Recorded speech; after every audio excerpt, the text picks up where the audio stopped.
तो hello friends, welcome to my channel. तो आज हम बात करने वाले हैं क्लास 10th के मैथ्स की जो सैम्पल पेपर आया था। तो सेक्शन बी जो है कंप्लीट करा दिया था एंड आगे बात होने वाली है सेक्शन सी की। तो यहाँ पर जो है 6 क्वेश्चन आपको दिए जाएंगे जो कि होंगे 3 मार्क्स के। ठीक है, तो एक ही क्वेश्चन में आपको चॉइस करके दे दिया जाएगा, या तो ये कीजिएगा या ये कीजिएगा। ठीक है, तो अपनी वीडियो को लंबा ना करते हुए अपने क्वेश्चंस पर आते हैं। अब यहाँ पर बात होने वाली है, सबसे पहले यहाँ देखते हैं हम 26 क्वेश्चन। 26 क्वेश्चन में क्या बोला था कि इन ट्राइंगल ए बी सी, इस ट्राइंगल में ए बी सी में D E F R the mid points. ठीक है, आपको यहाँ पर एक क्या मिल गया, क्लू मिल गया कि डी ई एफ जो है मिड पॉइंट है। ठीक है, अब आप बहुत जल्दी क्वेश्चन सॉल्व होगा, देखिएगा लड्डू question. B C C and A B respectively. ठीक है, क्या बी सी ये जो मिड पॉइंट है, डी सबसे पहले डी आ रहा तो इसका मतलब बी सी का। ठीक है, डी हो गया। ऐसे सी ए का, ए बी का। प्रूव दैट, प्रूफ क्या करना है, F B D, F B D D E F के सिमिलर होगा और डी ई एफ होगा ए बी सी के सिमिलर। ये हमको क्या करना है, प्रूव करना है। ठीक है, शो दैट, हमें को दिखाना है कि ये क्या है, सिमिलर है आपस में। ठीक है, तो क्वेश्चन करते हैं अपना सेक्शन बी सी का फर्स्ट ए पार्ट। तो यहाँ तक हमने बता दिया था आपको, ये था लास्ट था सेक्शन बी का, और यहाँ पर बात करने वाले हम सेक्शन सी की। ठीक है, तो देख सकते हैं यहाँ पर जो फर्स्ट था हमारा यहाँ पर है ए पार्ट। ठीक है, तो मैं सबसे पहले जो है इसकी फिगर ड्रॉ कर लेती हूँ। इस तरह से दिया हुआ है हमको, ये है ए बी सी। ठीक है, ओ ए बी सी। अब यहाँ पर एक ट्रायंगल दिया हुआ है अंदर सॉरी थोड़ा सा टेढ़ा हो गया ये तो। F E D. ठीक है, और उन्होंने बोला है डी ई एफ जो है वो मिड पॉइंट्स हैं। ठीक है, तो सबसे पहले यहाँ पर आप गिवन में लिख लीजिए कि हमको क्या क्या दिया हुआ है। एग्जाम में भी आपको ऐसे ही लिखना है। गिवन, गिवन क्या दिया हुआ है, ए जो जो क्वेश्चन आपको दिया है, जो जो क्वेश्चन में है, ये पॉइंट है, ये ट्रायंगल दिया, वो आपको गिवन में डाल देना है कि क्या दिया हुआ है। ए बी सी, यहाँ लिख लिया triangle A B C in which D E F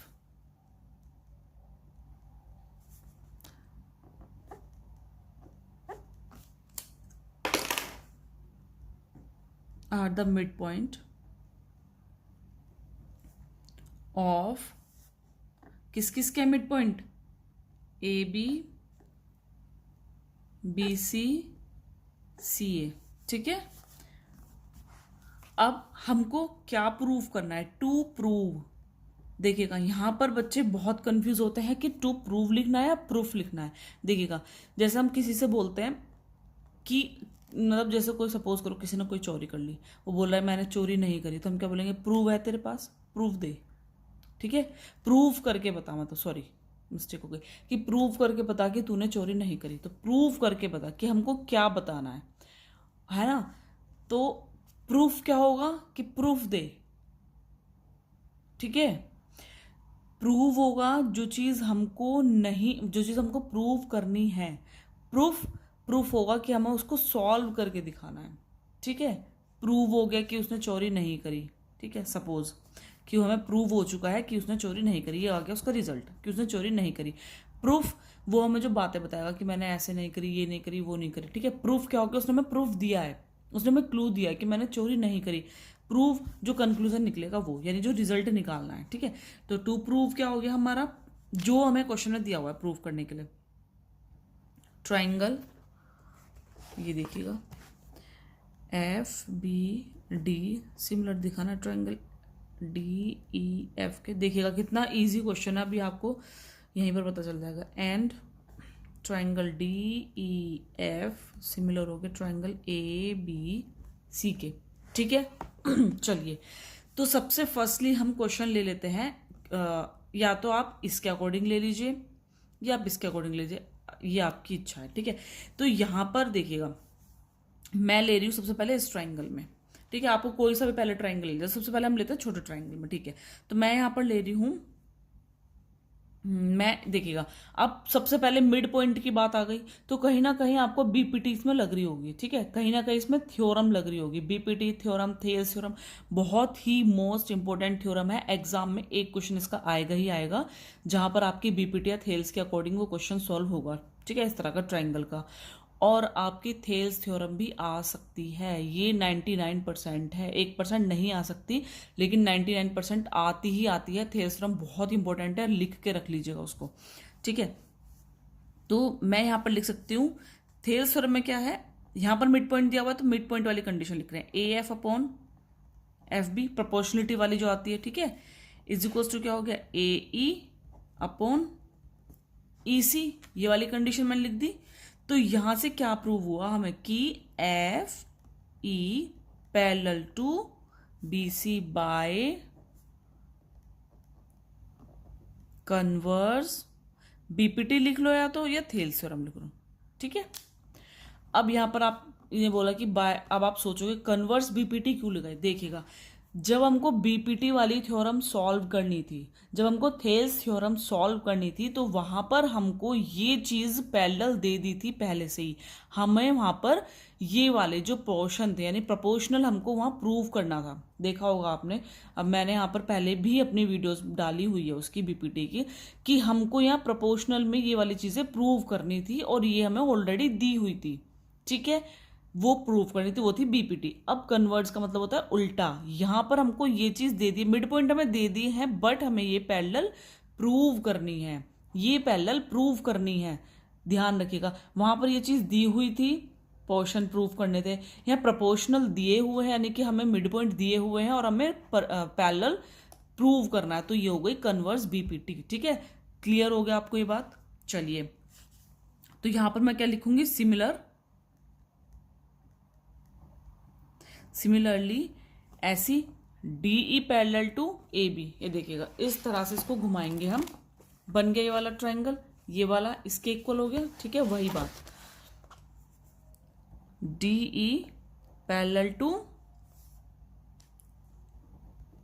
A B, and अब ऐसी F D parallel to A C, F D parallel to A C, ठीक है।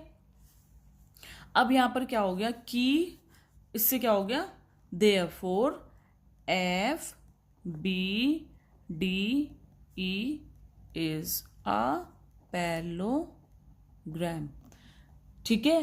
एफ बी डी ई क्या हो गए, पैरेललोग्राम हो गए भाई, ये आपस में इक्वल है। मैं एक आपको एक ऐसे बता देती हूँ रफली, सपोज एक लाइन है, अब आप सोचेंगे ये तो लाइन छोटी है ये बड़ी है, बहुत बच्चे जिन्होंने नहीं ध्यान से की होगी वो एक बार देख लीजिएगा। जैसे सपोज करो मेरी ये लाइन है बहुत लंबी, यहाँ पर मैंने इसका जो है पॉइंट हो गया ये वाला, ये वाली इसके पैरेलल हो गई भाई, ये तो पूरी लाइन चाहे तुम कितनी आगे तक इसको चलते चल जाओ, तो ये क्या हो गया, आपस में पैरेलल हो गई। ये चाहिए इतना छोटा सा पार्ट, अगर यहाँ पर बहुत छोटा पार्ट भी होता ना तो भी इस बड़े वाले के पैरेलल होता, ठीक है। इक्वल और पैरेलल में डिफरेंस होता है, ये वाली चीज क्या है, इसके पैरेलल है, तो यहां पर अगर एफ ई बी डी के पैरेलल, इसका मतलब बी सी के भी ये पैरेलल होगी, ठीक है।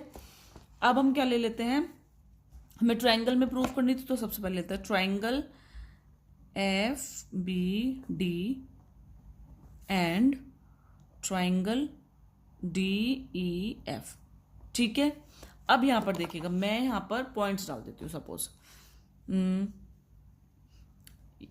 हम ले रहे हैं इस ट्राइंगल में, ठीक है, तो मैं यहाँ पर डाल देती हूँ, मैंने यहाँ पर डाल दिया, सपोज मैंने इसको लिख लिया, इसको मैंने लिख लिया एंगल 2 ले लेती हूँ, चलो मैं इसको एंगल ले लिया मैंने 3, ठीक है। और क्या लेना है, अभी तो मुझे ये दिखाना है, ठीक है। तो यहाँ पर मैंने ले लिया है एंगल 2 बराबर हो गया एंगल 3 का, आप कुछ भी नाम ले सकते हो, 1 2 3 4 ऐसे, ठीक है। मुझे एंगल 1 ऊपर वाला लेना है क्योंकि आपको बताऊंगी फिर वो उससे इजी पड़ेगा आपका, इसलिए मैंने अभी लेट 2 करा है, ठीक है। तो ये क्या हो गए हमारे कॉरस्पॉन्डिंग एंगल,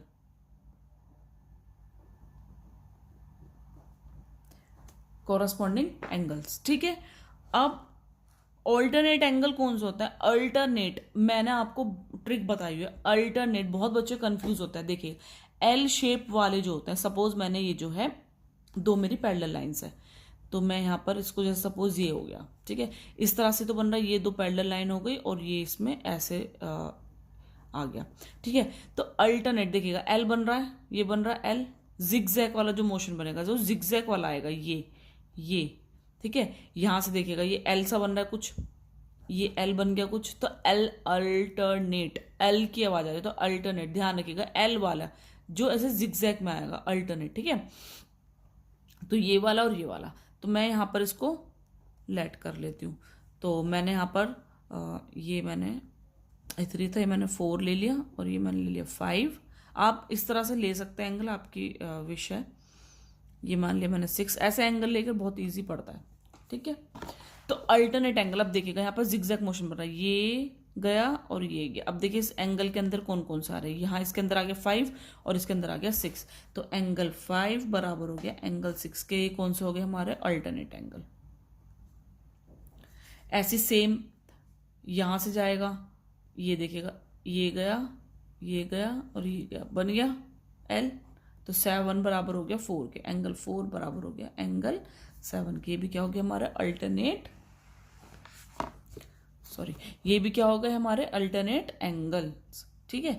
तो लिख देंगे triangle F B D similar triangle D E F. आप इसको एंगल एंगल एंगल वाले से भी कर सकते हैं, खाली 2 एंगल भी दिखा सकते थे, ठीक है। सिमिलैरिटी, खाली 2 एंगल भी इनफ होता है, ठीक है। अब यहां इसकी बात हो गई, अब सेकंड वाले में लेंगे।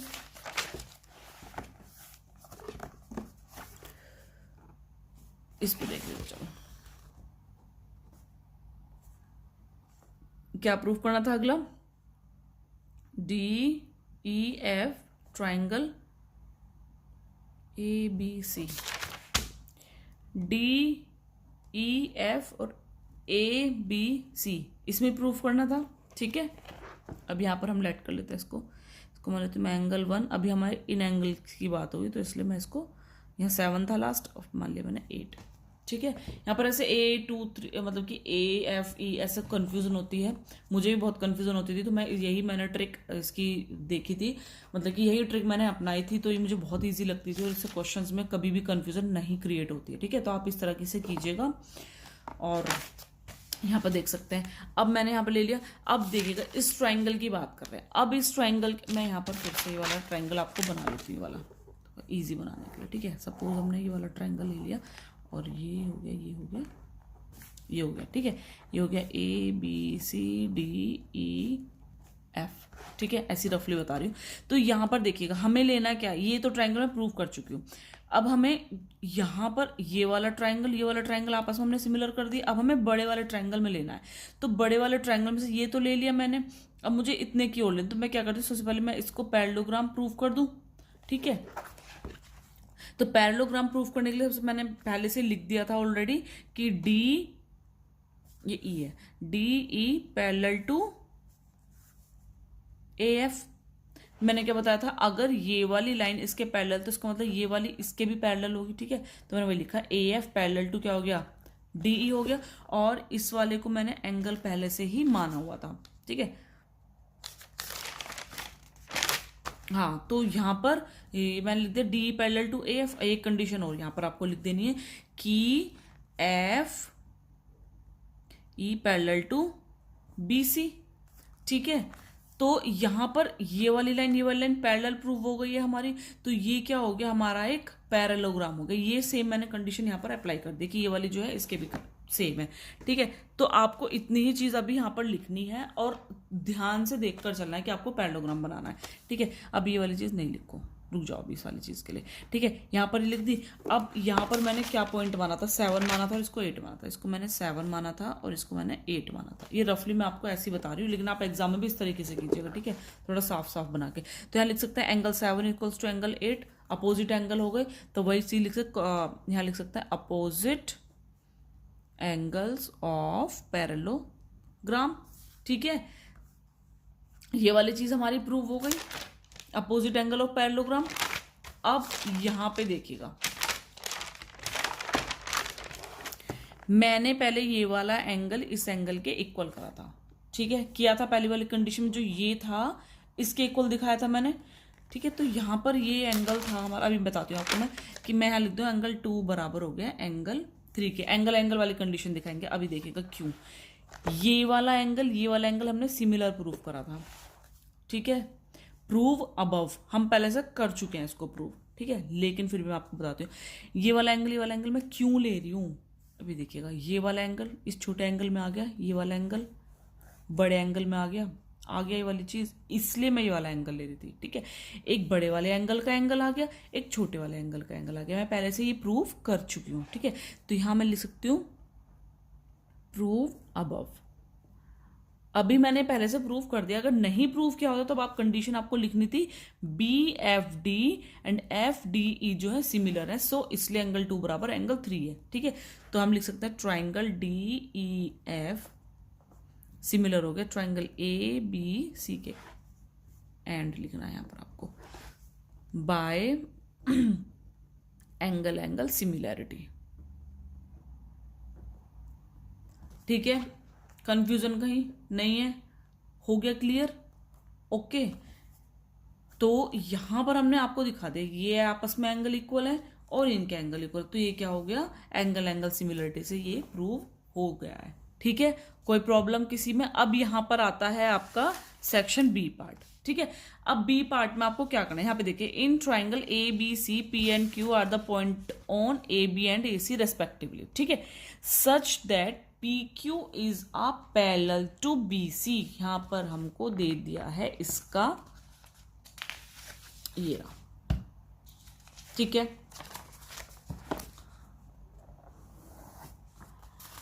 ये देखिएगा, ये रहा triangle ABC P and Q are the points, P and Q are the points on AB and AC। ठीक है, P AB पर है, Q AC पर है respectively, such that PQ is a parallel to BC। P की जो है parallel है किसके? BC के। ठीक है जी, चलते हैं अपने क्वेश्चन पर, बनाते हैं अपना क्वेश्चन। सबसे पहले हम फिगर बना लेते हैं क्वेश्चन की। नेक्स्ट पेज पे बता दूं क्या यार? नेक्स्ट पेज बताती हूँ, चलो। यहां पर हम जो है, तो यहां पर मैं जो है फिगर बना लेती हूँ ये रही, क्योंकि मैं आपको नेम रख कर बताऊंगी ना उसके 1 2 3 ऐसा करके, जैसे मैंने किया था पहले अपने 10th में 12th में ऐसे करती थी मैं। ठीक है, या फिर मैं जो ट्यूशन्स पढ़ाती थी बच्चों को, मैं इसी तरह से पढ़ाती थी और बच्चे बड़े खुश होते थे कि बड़ा इजी मेथड बताया दीदी आपने। ठीक है, तो यहाँ पर ये जो है एक लाइन चली गई हमारी। ठीक है, कहाँ गया हमारा?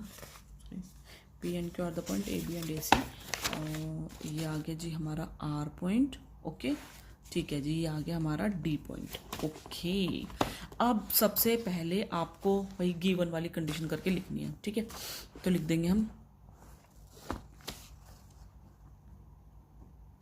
घबराना नहीं है यार, घबराओगे तो क्वेश्चन खत्म हो जाएंगे। ABC in which point P and Q on AB and AC, यही बात है, कुछ अलग तो लिखा नहीं है। सच PQ इन्होंने दे दिया है पहले से, ये पैरेलल है BC के and AD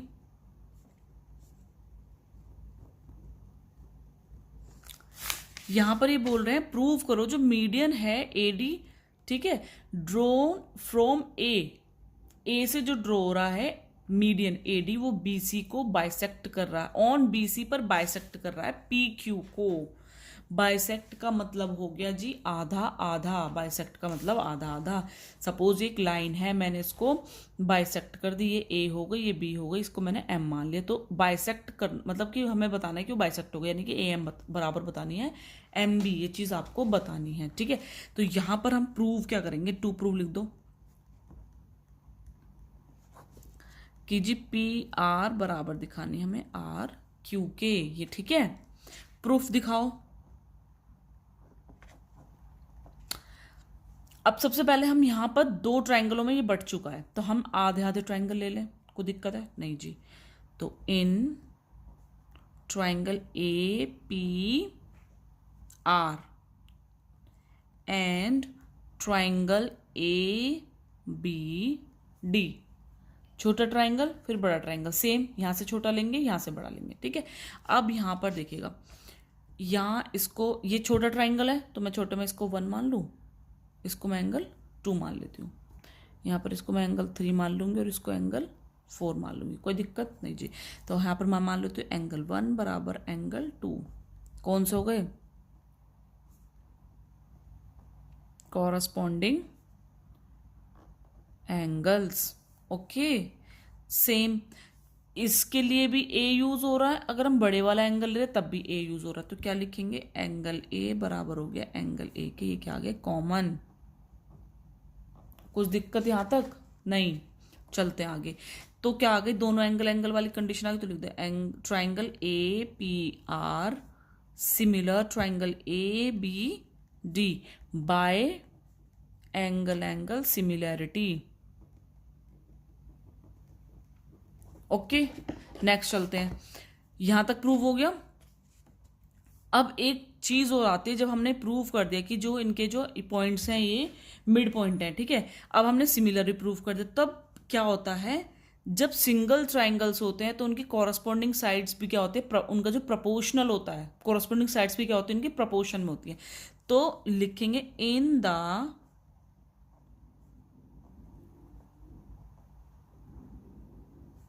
similar triangle where खाली the corresponding sides are proportional। Okay, तो क्या लिख सकते हैं? therefore क्या होगी उनकी corresponding sides? A R upon A D, अभी बताऊंगी। और यहाँ से हो गई हमारी P R upon B D. देखिएगा,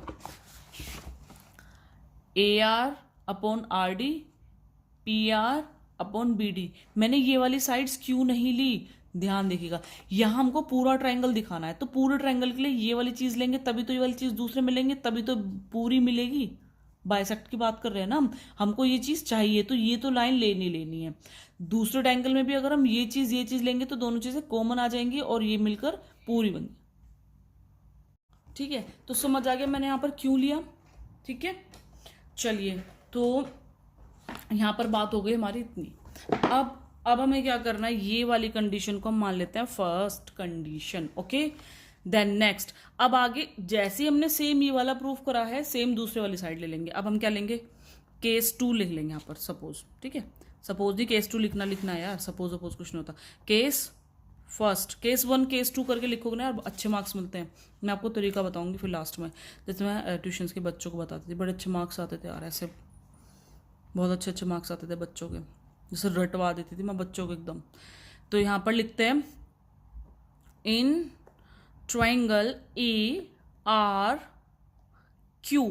ठीक है, जैसे ए पी आर लिया था, अब यहाँ पर ए आर क्यू। यार यहाँ पर बताती हूँ, जैसे मैंने ए पी आर लिया था, ऐसी ए आर क्यू लेंगे और ए सी डी लेंगे। And triangle A C D, sorry.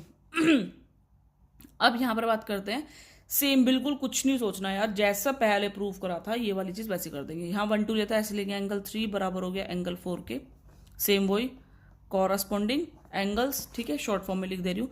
और यहाँ पर सेम वही एंगल ए बराबर हो गया एंगल ए के, ये क्या हो गया? हमारे कॉमन एंगल हो गए। तो लिख दे angle A R Q similar हो गया ट्राइंगल ए सी डी के। ओके, अब यहाँ पर वही वाली लाइन लिखना है, in the similar triangle corresponding sides are proportional. ठीक है, कॉरस्पॉन्डिंग साइड्स आर प्रोपोर्शनल। इस बार हमने क्या ली थी लाइन? हमने ये वाली ली थी और ये वाली ली थी। वही लिख देंगे A R upon A D, यहाँ पर लिखेंगे A R upon A D बराबर पी आर ली थी इस बार हमने, R Q upon D C. Second,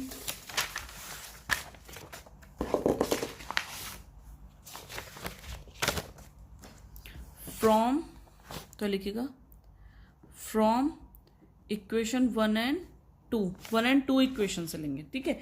अब यहाँ पर इन्होंने जो है एक चीज और दी थी हमको, कहाँ गया हमारा दूसरा पार्ट, कहाँ गया इसका दूसरा, ये रहा।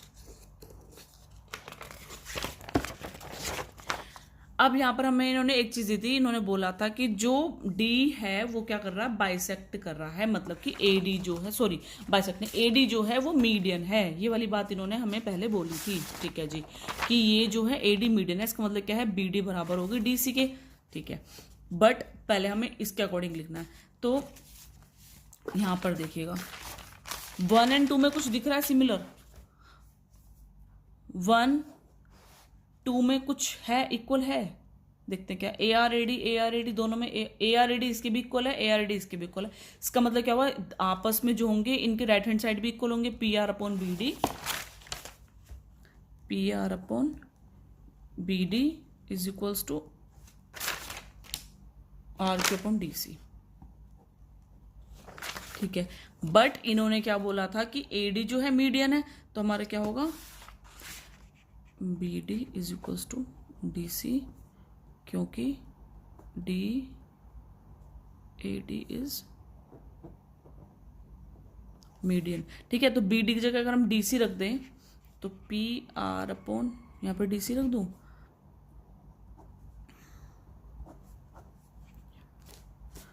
तो हमारा हो गया PR इक्वल्स टू RQ। यही चीज हमें क्या करनी थी, प्रूव करनी थी।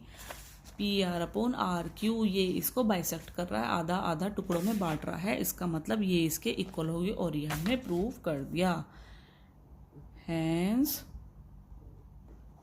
प्रूव्ड। ओके, चलिए नेक्स्ट क्वेश्चन, इजी बहुत। The sum of the two number is 18 and the sum of the their reciprocals is 9/14, find the numbers. Wow यार, लड्डू लड्डू क्वेश्चन क्यों आ रहे तुम्हारे में सारे यार। The sum of two numbers is 18, दो नंबर का सम 18 है। बहुत ही इजी क्वेश्चन, इसमें आपको एक ट्रिक लगानी है। दो नंबर का सम 18 है, सपोज मैं आपको बताती हूँ, फर्स्ट नंबर x है, तो सेकंड नंबर क्या होगा हमारा, 18 माइनस के x। क्यों होगा, क्यों देखिएगा, सपोज मेरे पास टोटल जो है, यहीं से मान लेती मैं, मेरे पास टोटल रुपए 18 है, ठीक है। उसमें से जो पहला नंबर, मतलब कि पहले वाले को सपोज मैंने 10 दे दिए, तो कितने बचे, कितने बचे, तो 10 माइनस 18, सॉरी 18 माइनस 10, जो टोटल अमाउंट बचा उसमें से जो पहले वाले को पैसे दे दिए हमने वो माइनस कर देंगे। सपोज यहाँ पर 2 बच्चे बैठे हैं, पूरे पैसे जो हैं 18 रुपये हैं, पहले वाले ने मांगे, उसने 10 रुपये मांग लिए, कितने बचे, 18 10 माइनस करेंगे 8 बचे। यही तो इसी तरह से तो करते हैं, ठीक है। तो वही चीज़ मैंने यहाँ पर करी, आपको ऐसे ही लेकर चलना है तो ईजी बैठेगा, ठीक है। ये वाला तरीका बहुत ईजी बैठता है, नहीं तो आपका लेंथी हो जाएगा। दूसरे तरीके से भी आप कर सकते हैं, कोई भी इशू नहीं है, ठीक है। तो उन्होंने क्या बोला, ये वाली चीज़ हो गई, दोनों का सम 18 है, ये वाली बात हो गई, आ गई कंडीशन। फिर उन्होंने क्या बोला है, उन्होंने कहा है कि उनका जो रेसिप्रोकल है, ठीक है, इनका जो रेसिप्रोकल है वो क्या है, किसके इक्वल है, 9/14 के। रेसिप्रोकल जो है इनका वो 9/40 है, यही बात हो रही है। अकॉर्डिंग टू क्वेश्चन, ये आपको लिखना है, अकॉर्डिंग टू क्वेश्चन ये वाली लाइन बन रही है, ठीक है जी। एलसीएम लेंगे x और 18 माइनस के x, देखिएगा बहुत ज़्यादा सिंपल होता है, इस तरह से लेना, x x दोनों जो कट गए तो क्या बचा, 18 माइनस एक्स की 1 में करेंगे तो 18 माइनस एक्स, ब्रैकेट में लिखो प्लस 18 माइनस एक्स से 18 माइनस एक्स क्या बचा, x x 1 जा x इक्वल्स टू 9/40। यहाँ पर देखिए 18 माइनस के x प्लस के x और जी आपका 40 है, यहाँ आ गया मल्टीप्लाई में, इज इक्वल्स टू 9, और इसे करेंगे 18x माइनस के एक्स स्क्वायर, ठीक है।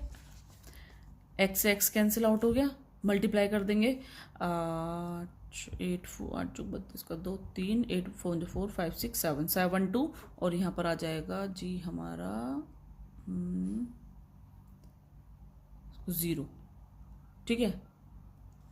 यहाँ पर रुक जाइए, 18 क्या बचा यहाँ पर 40 इक्वल्स टू 9, 18 एक्स माइनस के एक्स स्क्वायर, यहाँ पर ही ईजी हो जाएगा, 9 2 जा, अब क्या बचा 80 हो गया, 80, और ये क्या बचा 18x माइनस का एक्स स्क्वायर, यहाँ पर ही माइनस का एक्स स्क्वायर रहा है, उठा के लिए प्लस के एक्स स्क्वायर, ये इधर माइनस के क्या आ जाएगा 18x। तो पूरा ठीक से बनाइए, एक्स स्क्वायर माइनस के 18x प्लस के 18। ठीक है, तो यहाँ पर स्प्लिट मेथड लगा देंगे। यहाँ पर एक्स स्क्वायर माइनस के, यहाँ पर देखिएगा 18 और 80 का जो हम करेंगे क्या बनेगा 10 प्लस 8, 10 प्लस 8 18 हो जाएगा और 10 8 जो 80 हो जाएगा। ठीक है, यहाँ पर आ गया x प्लस के एक्स स्क्वायर माइनस के 10x प्लस माइनस के 8x प्लस के 80। ठीक है, सेम आने चाहिए दोनों x, तो आ गया x माइनस के 10 इसलिए माइनस के 8 और ये हो गया x माइनस के 10 इक्वल्स टू 0। तो x माइनस के 10 आ गया, एक आ गया x माइनस के 8, तो वैल्यू क्या आ गई, एक बार हमारी आ गई, एक बार इसको 0 के इक्वल, एक बार इसको 0 के इक्वल रखेंगे। तो x माइनस के 10 इक्वल टू 0 यानी x बराबर आ गया 10 और x माइनस के 8 इक्वल टू 0 यानी x बराबर आ गया 8। ओके, तो यहाँ पर बात हो गई हमारी क्वेश्चन नंबर, तो ये था हमारा क्वेश्चन जो हमने प्रूव करके दिखाया आपको। 27 क्वेश्चन था। अब चलते हैं अपने 28 वाले क्वेश्चन पर। तो 28 क्वेश्चन में क्या बोल रहा है, 28 क्वेश्चन में बोल रहा है if alpha and beta are the zeros of the polynomial, ये हमें जीरोज दिए हुए हैं, then form a quadratic polynomial who zeros are, हमको क्वाड्रेटिक पॉलिनोमियल की फॉर्म में लिखना है। अल्फा बीटा जो है हमें इससे पहले सबसे पहले निकाल लेने हैं। ठीक है, तो यहाँ पर हमको क्या दिया हुआ है 6x स्क्वायर माइनस के 5x प्लस के 1, स्प्लिट कर लेते हैं। तो यहाँ पर देखिएगा स्प्लिट करने में सबसे पहले इसकी इससे मल्टीप्लाई ने 6। ठीक है, मल्टीप्लाई करके आना चाहिए 6 और प्लस माइनस करके आना चाहिए 5। तो यहाँ पर हम क्या लिखते हैं 6x स्क्वायर, हम 3 प्लस 2 करते हैं तो 5 आ जाएगा और मल्टीप्लाई करके 6। ठीक है, प्लस के 1 और यहाँ पर लिखते हैं 6x स्क्वायर माइनस के 3x माइनस के 2x प्लस के 1। क्या आ गया, यहाँ से 3x कॉमन आ गया तो यहाँ आ गया हमारा 2x माइनस के 1, यहाँ से -1 कॉमन लेंगे 2x माइनस के 1। ठीक है, यहाँ से माइनस के लेंगे तो minus minus minus plus minus आ गया। ठीक है, तो एक तो आ गई 2x माइनस के 1 और एक आ गई हमारी 3x माइनस के 1 इक्वल टू 0, यानी एक 2x माइनस के 1 इक्वल टू 0 इसको रखेंगे। तो x इक्वल टू माइनस के 1 है, प्लस के 1 हो गया और 2 मल्टीप्लाई में तो कहाँ हो गया डिवाइड में, तो यानी 1, इसको मान लेंगे हम अल्फा। और यहाँ पर आ गया हमारा 3x माइनस के 1, सब बिल्कुल सेम ऐसे निकालेंगे 1 3 आ जाएगा नीचे, एक बार x की वैल्यू आ गई 1/3, तो इसको मान लेंगे बीटा। अब यहाँ पर स्क्वायर की बात हो रही है तो अल्फा स्क्वायर की वैल्यू क्या हो गई 1/4 और यहाँ से बीटा स्क्वायर की वैल्यू होगी 1/9। ठीक है, अब इन्होंने क्या दिया है कि क्वाड्रेटिक फॉर्म में लिखना है। क्वाड्रेटिक फॉर्म में सबसे पहले निकाल लीजिए alpha plus beta, alpha plus beta या निकाल लीजिए या फिर सीधा आप वहाँ पर पुट कर देना। ठीक है, तो यहाँ पर ही मैं alpha square plus beta square निकाल लेती हूँ। 1/4 प्लस 1/9 तो कितना हो गया 36 आ गया इसका एलसीएम। 4 9 जो होता है प्लस के 4। ठीक है, तो ये कितना आ गया 9 और 4, ये आ गया हमारा 13 और 36। ठीक है, इसकी बात करेंगे तो alpha square into beta square की बात करेंगे तो यहाँ पर आ गया 1/4 इंटू 1/9, तो ये कितना 1/36। ठीक है, अब क्वाड्रेटिक फॉर्म जो होती है X square minus alpha square की बात हो रही है, alpha square plus beta square, X plus K alpha square into beta square, तो X square minus alpha square क्या हो गया 13/36, एक्स आ गया यहाँ पर प्लस ये कितना हो गया 1/36। हमको यहीं तक ही दिखाना था, आप सॉल्व कर सकते हो। और इसको 36 हो गया, एक्स स्क्वायर माइनस के ये चला गया इससे, तो कितना बच गया हमारा 13x प्लस के 1। तो हमारी क्या कंडीशन आ गई एक्स स्क्वायर माइनस के 13x प्लस के 1। ठीक है, तो ये आ गया आपका फॉर्म बन गई आपकी ये। ठीक है, नेक्स्ट क्वेश्चन 29, बहुत ही इजी क्वेश्चन आ गया ट्रिग्नोमेट्री का जी, बहुत इंपॉर्टेंट क्वेश्चन है। इस तरह के क्वेश्चन आपको बहुत देखने के लिए मिलेंगे। तो यहाँ पर बात हो रही कोस थीटा प्लस साइन थीटा। देखिए यहाँ पर जो अगर इस तरह से क्वेश्चन आ जाए तो आपको एक चीज याद रखनी है, यहाँ पर ये चीज होती है यार, आपको याद रखनी है cos theta plus sine theta का whole square plus cos theta minus sine theta का होल स्क्वायर, ये बराबर होता है हमारे 2 के। ये चीज आपको लेके चलनी है, ये आप याद रखिएगा, इन दोनों का जो इक्वल आता है वो 2 आता है। ठीक है, तो आप इसको इसके इक्वल 2 रख सकते हैं। अब आप इसको सॉल्व करके दिखा देती हूँ कि 2 के इक्वल कैसा आता है। यहाँ पर मैं रफली आपको बता देती हूँ, चलिए हाँ बता देती हूँ कि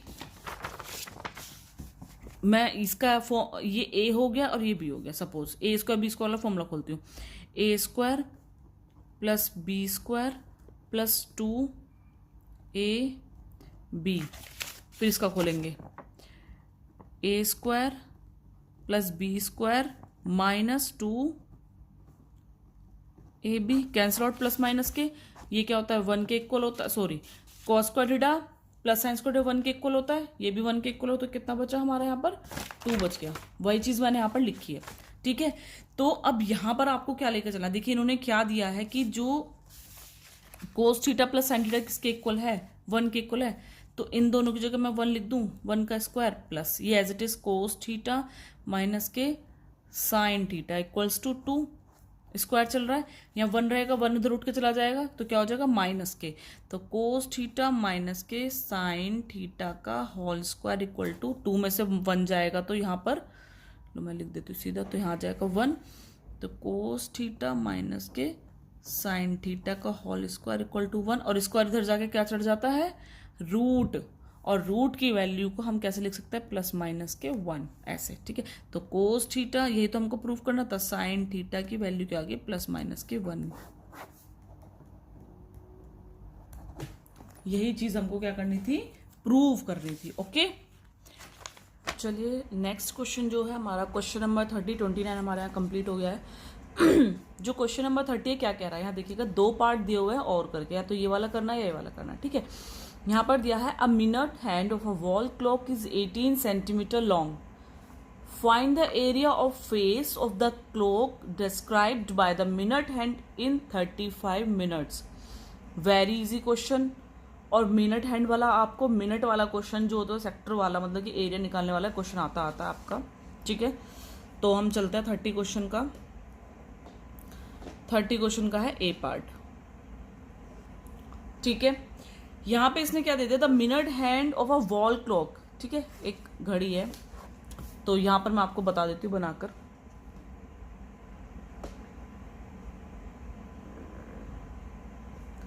ठीक है, उसने बोला मिनट हैंड और आर हैंड में फर्क होता है, आपको पता है मिनट हैंड थोड़ा बड़ा होता है, आर हैंड छोटा होता है। ठीक है, तो उसने क्या बोला है, जो मिनट हैंड वॉल क्लॉक का है वो 80 सेंटीमीटर लॉन्ग है। ठीक है, सपोज मैंने यहाँ पर ये जो है मैंने यहाँ पर बना दिया मिनट हैंड, ये जो है वो 18 सेंटीमीटर लॉन्ग है।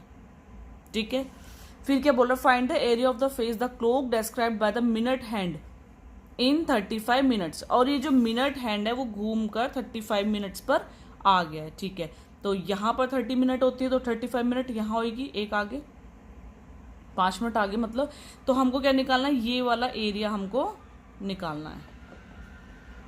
ठीक है, ये एरिया हमको निकालना है। ठीक है जी, तो यहाँ पर 18 सेंटीमीटर दे दिया है हमें और एरिया निकालना है, 35 मिनट की बात हो गई है। यहाँ पर बहुत ही एक इजी ट्रिक मैं आपको बताऊंगी। सबसे पहले आपको लिखना है कि जो एंगल है, an angle described by the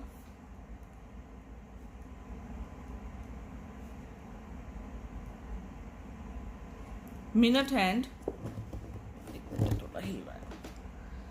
ठीक है, describe by the minute hand in 60 minute, sorry जो एंगल है वो 60 मिनट में, पूरी 60 मिनट में कितना एंगल बनाता है 360 डिग्री का। भाई 60 मिनट का 60 मिनट पूरा घूम कर होता है, और पूरा जो सर्कल होता है वो कितने का होता है 360 का होता है, ये तो सबको पता ही है, बताने की जरूरत है ही नहीं। ठीक है, तो एन एंगल डिस्क्राइब, ये आपको लिखना है by the minute hand in 35 minutes. 35 minutes में कितना होगा, तो थीटा निकालना है हमको, सीधा सीधा 360 डिवाइडेड बाय 60, क्योंकि 1 मिनट के लिए बात हो रही है यहाँ पर। पूरा एंगल ये रहा, 1 मिनट में इतना होता है, और कितनी मिनट हमको बताइए 35 मिनट्स की बात हो रही है यहाँ पर। ठीक है, तो इस तरह से आपको ये रख लेना है कि थीटा अपॉन जो हमें एंगल दिया है वो, और इनटू मिनट जो दिए हमको। ठीक है, तो 6 6 36 और 35 को 6 से 5 6 30 का 0, 3 6 5 30, और ये हो गया तुम्हारा 6 5 30 19 20 21। ओके, तो 210 डिग्री का जो आया, थीटा जो आया हमारा आया 210, और यहाँ पर आर तो आपको पता ही है कितनी दी हुई है, 18 सेंटीमीटर दी हुई है ना, 18 सेंटीमीटर, ठीक है। अब हमें क्या करना है, एरिया निकालना है, तो लिखिएगा the area swept by the minute hand. आपको लिखना है ऐसा एग्जाम में, इन 35 मिनट। क्या होएगा, फॉर्मूला लगा दीजिए, पाई आर स्क्वायर थीटा, इसका ये फॉर्मूला होता है pi r square theta upon 360 degree, ठीक है।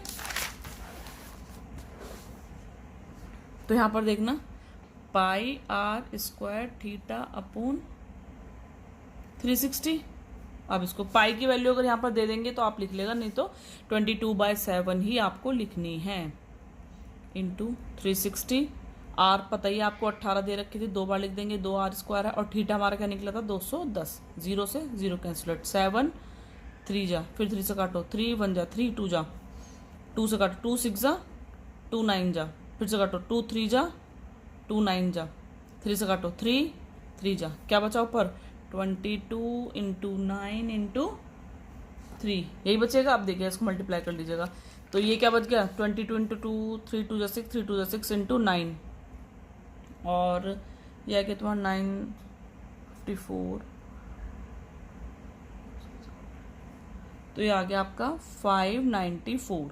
एरिया आया सेंटीमीटर में दे रखी थी आपको, जो लेंथ थी वो तो स्क्वायर हो गया, ठीक है। तो ये हो गया इसका आंसर। चलिए और वाला दे रखा, नेक्स्ट वाला देख लेते हैं, बी पार्ट। बी पार्ट में दिया हुआ है, ए बी इज अ कोड of a circle centered at O such that angle A O B 60 degree. भैया कितना इजी क्वेश्चन है यार, देखिएगा।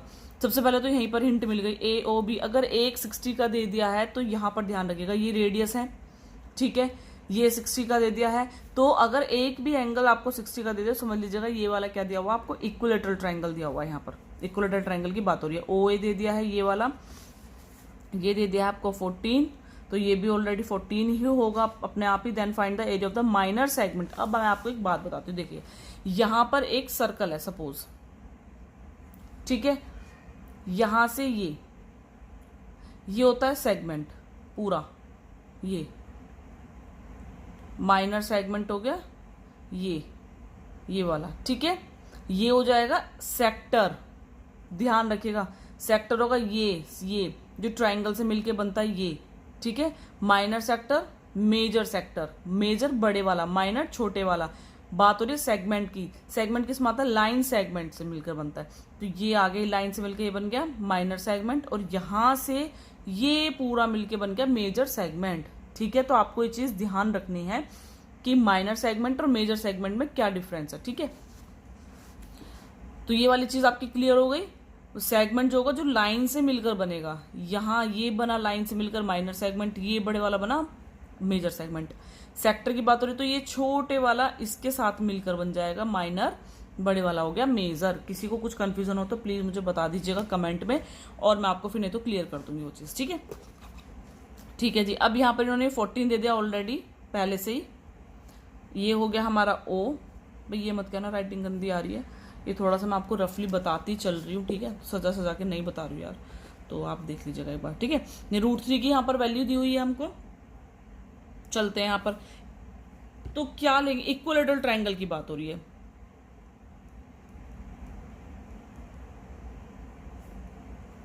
ठीक है। अब हमें इक्विलेटरल ट्रायंगल का एरिया निकालना है। थीटा हमारे पास है ही ऑलरेडी, ये हमारी हो गई रेडियस, ठीक है। तो इक्विलेटरल ट्रायंगल का एरिया क्या होता है, एरिया ऑफ √3/4 इंटू आर का स्क्वायर। √3 अभी ऐसे रहने देंगे, आर का स्क्वायर यानी क्या था, आर हमारा 14 इंटू 14, ठीक है। यहां पर चाहे कट कर लीजिए, छोटा कर लीजिए इसको काट के, या फिर अभी ऐसे ही रहने दीजिए, ठीक है। चलिए कर लेते, 2 2 जा 2 7 जा 2 7 जा, ठीक है। तो 7 7 जा 49, तो हमारा क्या आ गया 49√3, ठीक है। √3 की वैल्यू दी हुई है, अच्छा आप यहाँ पर रखकर इसको सॉल्व कर लीजिएगा, मतलब कि इसकी मल्टीप्लाई कर लीजिएगा, या फिर अभी चलते हैं आगे। तो इन्होंने क्या दिया हुआ, अभी हमारा क्या निकला है, सिर्फ अभी हमारा इसका निकला है, हमें किसका निकालना है, अगर हम इस पूरे सेक्टर में से, ध्यान दीजिएगा, पूरे सेक्टर में से, यहाँ पर अभी घुचड़ पुचड़ सी हो गई तो मैं आपको यहाँ पर थोड़ा सा बड़ा सा बना के बताती हूँ। सपोज एक सर्कल है यहाँ यहाँ, ठीक है, और मैंने इसको कट कर दिया। सपोज मुझे इस वाले का निकालना है, ठीक है, तो मैं क्या करूँगी, इस पूरे में से इस ट्राइंगल को अगर मैं माइनस कर दूँ तो ये निकल जाएगा, ठीक है। ये लाइन के साथ मिल रहा है तो क्या बन गया, लाइन सेगमेंट। आपको ध्यान देना, लाइन के साथ मिल गया तो क्या बन गया, लाइन सेगमेंट। ये पूरा बन गया सेक्टर, तो मैं सेक्टर में से इस ट्राइंगल को माइनस कर दूंगी तो ये निकल जाएगा, ठीक है जी। वही वाली मैं यहाँ पर बात कर रही हूँ। तो यहाँ लिखेंगे area of sector, area of sector देख लीजिए क्या होगा,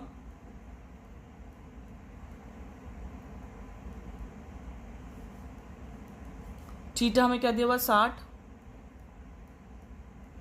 पाई की वैल्यू 22/7।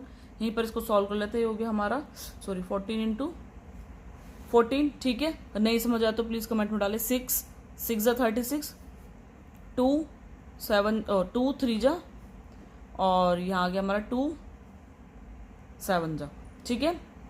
कुछ हमारा सब सही चल रहा है, ठीक है। क्या बचा हमारा 22 बाय ये 3 बचा है हमारा, 3 इंटू 7 और इंटू 7 बचा है ऊपर, इंटू सॉरी ये 3 है हमारा, 2 3 जा था 3, अच्छा ये वाला 7 भी तो बचा है, सॉरी, तो इस 7 से 7 कट गया, फिर ज़रूरत ही नहीं है, इंटू 14, तो हमारा 22/3 इंटू 14 ये बचा हमारा, ठीक है। तो हम यहाँ करते हैं area of sector minus area of equilateral triangle. किसी को कोई दिक्कत नहीं, चलते हैं। तो फिर यहाँ पर एरिया ऑफ ये लिख दे 22/3 इंटू 14 माइनस के रख दीजिए 49, √3 की वैल्यू 1.73, ठीक है। तो ये हमारा हो गया 22 की 14 से 4 2 जा 8, 4 2 जा 8, 2 2 8 3 308/3, ठीक है।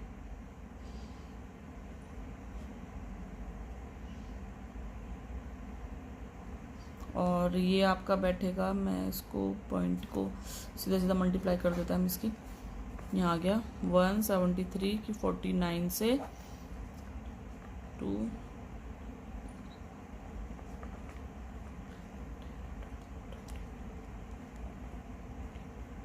4 3 12 का 2 1 7 4 जा 29 9 2 24 5 6 7 5 6 7, और ये आ गया जी तुम्हारा 9 और 5 14 का 4 1 6 1 7 1 8 8 4 7 7, और यहाँ पर जो था 2 के बाद पॉइंट था तो 8 4 7 7 2 के बाद पॉइंट था, तो यहाँ आ गया हमारा, ठीक है। और इससे जो हमारा माइनस करके आएगा 3 8, यहाँ पर आ जाएगा तुम्हारा 308 के 3 से 3 1 जा 3, यहाँ आ गया हमारा 0, और उधर के 3 8 डाल लिया, 3 2 जा 6, 2 बचेगा, पॉइंट 20, 3 6 18, फिर यही चलता रहेगा 2 पॉइंट, तो हमारा आ जाएगा 102.66 माइनस के 84.77, और ये आपका बैठेगा 7 6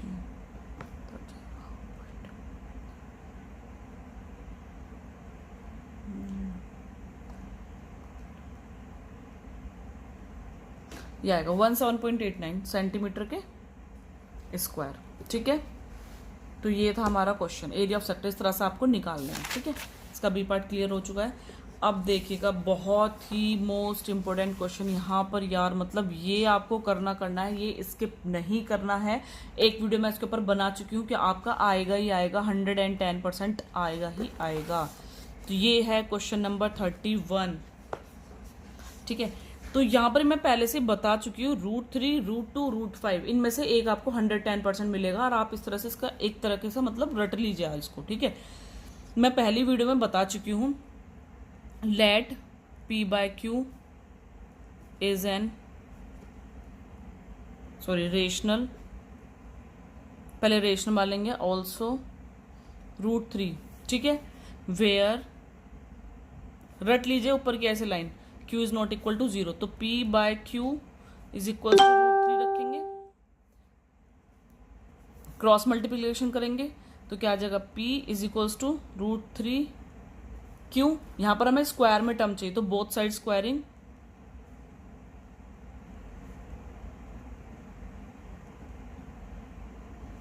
ठीक है। तो P square is equal to, square करेंगे इसका तो 3 हो जाएगा √3 का, और यह हो जाएगा Q स्क्वायर। तो हमको लिखना है, एक बार हमको लिखना है 3 divides bye P, 3 divide by P square, ठीक है। अब यहां पर मैंने आपको बताया था 3 यहां इसके साथ मल्टीप्लाई में, आप Q के साथ नहीं लिखेंगे, अदर साइड भाई देखिए यहाँ पर 3 मल्टीप्लाई में यहाँ कहाँ आएगा, डिवाइड में आ जाएगा, तो इसलिए आपको लिखना 3 डिवाइड्स बाय P, Q नहीं लिखना है। आप ये कंफ्यूजन में गलत मत कर दीजिएगा, यहीं पर ही आपके मार्क्स कट हो जाएंगे, ठीक है। फिर हमको क्या लिखनी है, फर्स्ट इक्वेशन मान लीजिए। अब हमें क्या करना है, P की जगह 3m पुट कर देती चलो मैं, ठीक है। आपको यहाँ लिखना है 3, पुट इन इक्वेशन फर्स्ट, ये लिख लेना आपको, पुट, ये मेरी पहली वीडियो देख लेना उसमें है, 3m square equal to 3q का स्क्वायर, ये हो जाएगा 9m square equal to 3q square. एक बार p को अकेला छोड़ना है, एक बार q को अकेला छोड़ना है, ध्यान रखिएगा। 3 जाते हैं, क्या होगा 3m square equal to q का स्क्वायर। अब यार देखिएगा, एक बार p के साथ आ गया, एक बार q के साथ, p अकेला हो गया, एक बार q अकेला हो गया, तो वही चीज लिखेंगे 3 divides bye q, 3 divide by q square, ठीक है। अब आपको क्या लिखना है, ये चीज आपको रट लेनी है। सो 3 इज ए, देखिए 3 क्या है, कॉमन फैक्टर है, p से भी q से भी, common factor both p and q, जो कि क्या है, कॉन्ट्राडिक्शन है।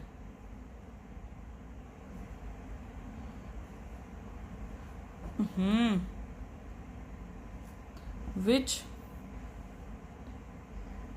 is a contradiction, so our, अभी मैं समझाऊंगी इसका मतलब,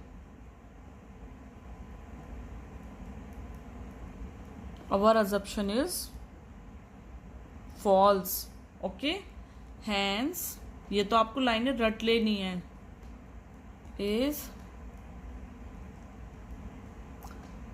यहां तक कोई दिक्कत, अभी मैंने आपको यहां तक ही बताया है। नेक्स्ट मैं आपको डी पार्ट लेकर आऊंगी और चुटके वाला सॉल्व करके दिखाऊंगी कि आपको क्या इंपॉर्टेंट है, क्या आने वाला है, और किस तरह से आप इसमें हिंट लगा सकते हैं, ठीक है।